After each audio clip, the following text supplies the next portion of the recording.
വീട്ടിൽ നിന്നും പണം സമ്പാദിക്കാം. സോഷ്യൽ മീഡിയ പരസ്യങ്ങളിലൂടെയോ ഫോൺ കോളുകളിലൂടെയോ ഇന്നു മുതൽ ഈ ഫോൺ സന്ദേശം കേൾക്കില്ല.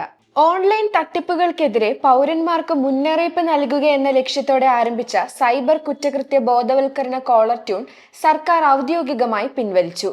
ഉപഭോക്താക്കളുടെ പരാതി വർദ്ധിക്കുന്ന സാഹചര്യത്തിലാണ് കേന്ദ്രത്തിന്റെ നടപടി. കോളർ ട്യൂൺ അലോസരമായതോടെ നടനെതിരെ ഉൾപ്പെടെ പ്രതിഷേധമുയർന്നിരുന്നു.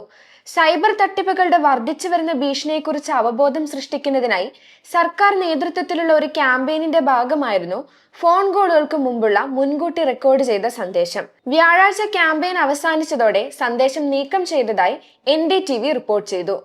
ഓൺലൈൻ തട്ടിപ്പ് തടയാനുള്ള ഒരു ഓർമ്മപ്പെടുത്തലായി ആ സന്ദേശം ഏറെ പ്രചാരം നേടിയെങ്കിലും ക്രമേണ അത് പലർക്കും അലോസരവും അസൗകര്യവുമായി മാറി. അടിയന്തര കോളുകൾ ചെയ്യുമ്പോൾ ഈ സന്ദേശം കഴിയാൻ കാത്തിരിക്കേണ്ടി വരുന്നത് ഏറെ ബുദ്ധിമുട്ടുണ്ടാക്കിയിരുന്നു. സോഷ്യൽ മീഡിയയിൽ നിരവധി ഉപയോക്താക്കൾ അതൃപ്തി പ്രകടിപ്പിച്ചു. സന്ദേശത്തിന് ശബ്ദം നൽകിയ അമിതാഭ് ബച്ചന് നേരെയും വിമർശനമുയർന്നു.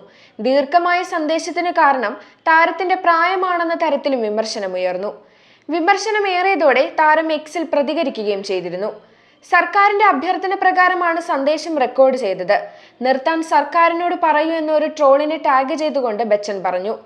കൊറോണ വൈറസിനെതിരായ മുൻകരുതലുകൾ സംബന്ധിച്ച് സമാനമായ കോളർ ട്യൂൺ സന്ദേശത്തിൽ ശബ്ദം നൽകിയതിന് മുൻപും ബച്ചൻ വിമർശിക്കപ്പെട്ടിരുന്നു.